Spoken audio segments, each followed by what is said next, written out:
आज हम बनाएंगे कोडो मिलेट की खिचड़ी पंजाबी स्टाइल में। पंजाबी में कोडो मिलेट को कोदरा कहते हैं। कोडो मिलेट श्री धानिया के 5 मिलेट्स में से एक है। इसमें बहुत सारा फाइबर होता है। खिचड़ी बनाने के लिए हमने ये आधा कप कोडो मिलेट लिया है। ये देखिए इस तरह से होता है ये। और आधा कप भी हमने मूंग की दाल छिलके वाली ली है। आप बिना छिलके वाली दाल का भी इस्तेमाल कर सकते हैं। श्री धानिया मिलेट्स में 8 से 12.5% तक फाइबर होता है। फाइबर इसके अंदर तक होता है, इसलिए इसे कम से कम 6 से 8 घंटे तक पानी में ज़रूर भिगो के रखना पड़ता है। अच्छा हो तो इसे ओवरनाइट भिगो के रखिए, वो ज़्यादा बेटर है। श्री धानिया मिलेट्स को फूलने के लिए इतना टाइम भिगोना बहुत ज़रूरी है। अगर आप इसे इतना पूरा टाइम नहीं देंगे तो पेट की प्रॉब्लम्स हो सकती हैं, जैसे ब्लोटिंग्स, कॉन्स्टिपेशन या मरोड़ आदि। दाल को हम सुबह भिगोएंगे क्योंकि दाल को हमने सिर्फ 1 घंटा ही भिगोना है। इसको साइड में कर देंगे। अब सिर्फ हम ये कोडो मिलेट को ही भिगो के रखेंगे। सबसे पहले इसे अच्छे से खुले पानी में वॉश कर लेंगे। कोडो मिलेट को हमने नल के नीचे 2-3 बार अच्छे से वॉश कर लिया है। अब इसमें हम पानी डालेंगे। इसमें हम 6 कप पानी डालेंगे क्योंकि इसमें पानी भी ज़्यादा लगता है।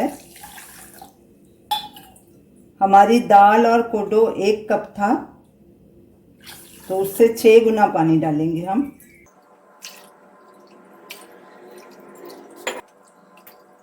अब इसे ढक देंगे और ओवरनाइट इसे भीगने देंगे।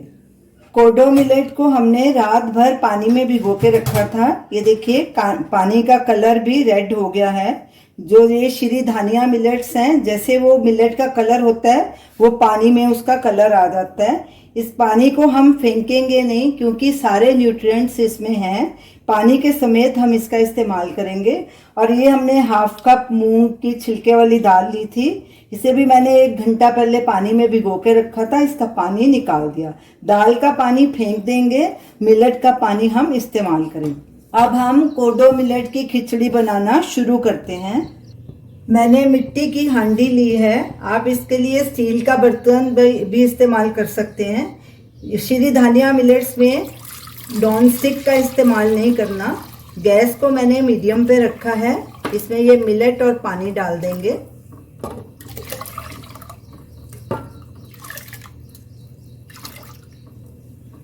साथ में ये दाल भी डाल देंगे।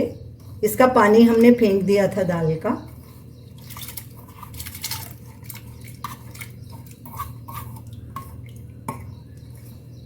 नमक स्वाद अनुसार या 1 टीस्पून, ये सेंधा नमक है। अब इसे अच्छे से मिक्स कर लेंगे और एक उबाला आने देंगे। हम ये खिचड़ी पंजाबी स्टाइल में बना रहे हैं। इसमें ज़्यादा मसाले या सब्जियां नहीं डलती। खिचड़ी सिर्फ दाल से ही बनाई जाती है। हमने कोडो मिलेट पुलाव भी बनाया है जो कि हमने वेजिटेबल से बनाया है। उसका वीडियो लिंक आप देख सकते हैं। गैस को मीडियम हाई पे कर देंगे और एक उबाल आने देंगे। पानी में उबाल आ गया है। अब गैस को कम कर देंगे और इसको ढक देंगे और बीच बीच में चेक करते रहेंगे। खिचड़ी को पकते 10 मिनट हो चुके हैं। गैस को हमने मीडियम पे कर दिया है।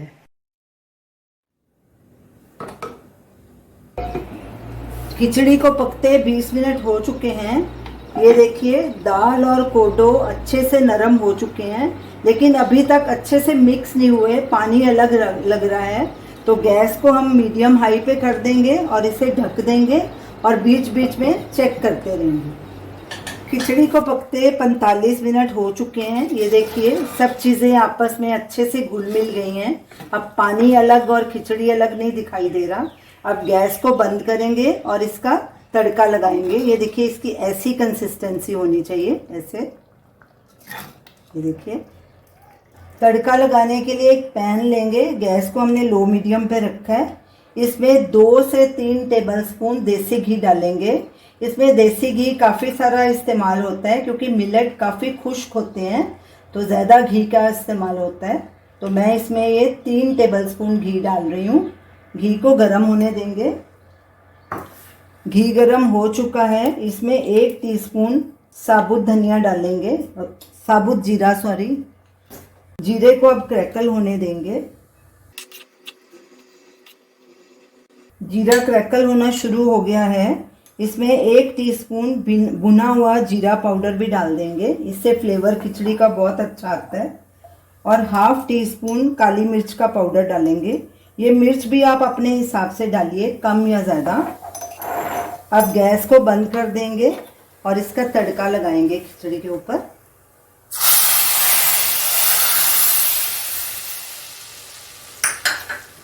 अच्छे से मिक्स करेंगे। बहुत बढ़िया खुशबू आ रही है, हमारी खिचड़ी तैयार है। ये देखिए अच्छे से सब चीज़ें अच्छे से मिक्स हो गई हैं। इसकी ऐसी ही कंसिस्टेंसी होनी चाहिए, इतनी पतली रखना क्योंकि ठंडी होने के बाद ये गाढ़ी हो जाएगी। मिलेट्स पानी काफ़ी सोखते हैं, इसलिए इसको थोड़ा पतला ही रखना। ये देखिए परफेक्ट है इसकी कंसिस्टेंसी। अब इसे सर्व करेंगे। कोडो मिलेट खिचड़ी खाने के लिए तैयार है। इसके ऊपर अब घी डालेंगे, इससे गार्निश करूँगी। घी से ये खिचड़ी बहुत ही टेस्टी लगती है। मैंने इसके साथ आम का अचार और उसके साथ खूब सारा मसाला भी सर्व किया है और साथ में प्लेन दही। ये खिचड़ी इन दोनों चीज़ों के साथ बहुत टेस्टी लगेगी। आप इस खिचड़ी को ज़रूर ट्राई कीजिए और हमें अपना फीडबैक दीजिए। आम का अचार भी होममेड है, इसका वीडियो लिंक स्क्रीन पे दिया गया है, आप वहाँ देख सकते हैं। तो हमें अपना फीडबैक दीजिए और हमें बताइए कि आपको ये रेसिपी कैसी लगी। हमारे वीडियो को लाइक कीजिए, शेयर कीजिए, हमारे चैनल को सब्सक्राइब कीजिए। Thanks for watching.